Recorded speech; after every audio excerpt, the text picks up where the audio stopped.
ఇడ్లీ అనమాట. చూసారా, మెత్తగా బాగా దూదులు ఉన్నట్లే ఉన్నదన్నమాట. స్మూత్గా ఉన్నదండి. కొంచెం తీసి ప్రక్కన పెట్టేసేస్తాను. సూక్ష్మజీవులు కానీ ఏయో ఒకటి తింటాయి అనమాట. ఇడ్లీ టేస్ట్ చేద్దాం.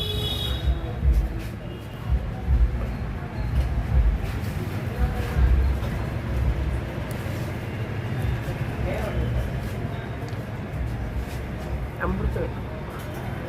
రవ్వ తక్కువ, మినప ఫ్లేవర్ మంచి ఫ్లేవర్ వస్తుంది. చూసారా, మృదువుగా మెత్తగా దూదులు ఉన్నది, జారిపోతుంది. వెన్నపూసలా మైసూర్ బజ్జీ చూసారా ఎలా ఉందో, మెత్తగా ఉడికిపోయి మొత్తం కూడా. మరి ఎక్కువ సైజులు అయినా సరేనండి, లోపల ఉడకవు, ఉడికిపోయింది మెత్తగా ఊడిలాగా.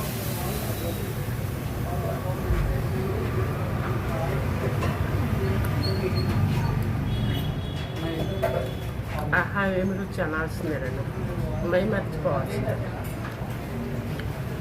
వాళ్ళు ఫ్యామిలీ చక్కగా మన ఇంట్లో తయారు చేసినట్లనే ఉంటాయి పదార్థాలన్నీ కూడా. అంత రుచిగా కమ్మగా తయారు చేస్తారు. ఇద్దరు బాబులు చదివించుకుంటూ భార్యాభర్తలు ఇద్దరు కూడా. ఆయన వాళ్ళ హస్బెండ్ బయటికి వెళ్ళారండి, బండి వాళ్ళ డాడీ. ఏ పనులు ఉంటాయి కదా బయట నుంచి. ఇదిగోండి పునుగు వేడివేడిగా కాలుతుంది.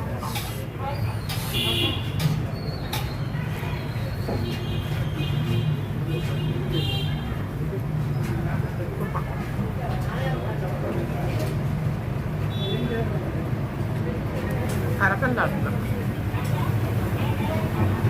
లోపల ఉల్లిపాయ పచ్చిమిరకాయలు కూడా చక్కగా ఉడికిపోయి దూదుగా అయిపోయింది.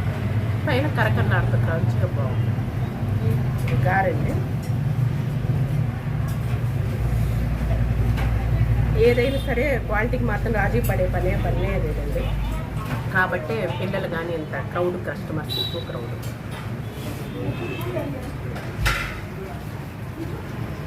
ఏ పదార్థమైనా తీసుకుపోయే పనే లేదండి. ప్రతిదీ కూడా రుచిగా కమ్మగా వెన్నపూసలో జారిపోతుంది మెత్తగా. ఏ పదార్థానికి ఆ పదార్థం క్వాలిటీ మెయింటైన్ చేస్తున్నారు. ఆయిల్ కూడా మంచి ఆయిల్ వాడతారండి. సూపర్. ప్రతి వాళ్ళు తప్పకుండా ఓకేనా. రాజీపేట 4/14 బ్యాంక్ ప్రక్కనే ఉంటుంది.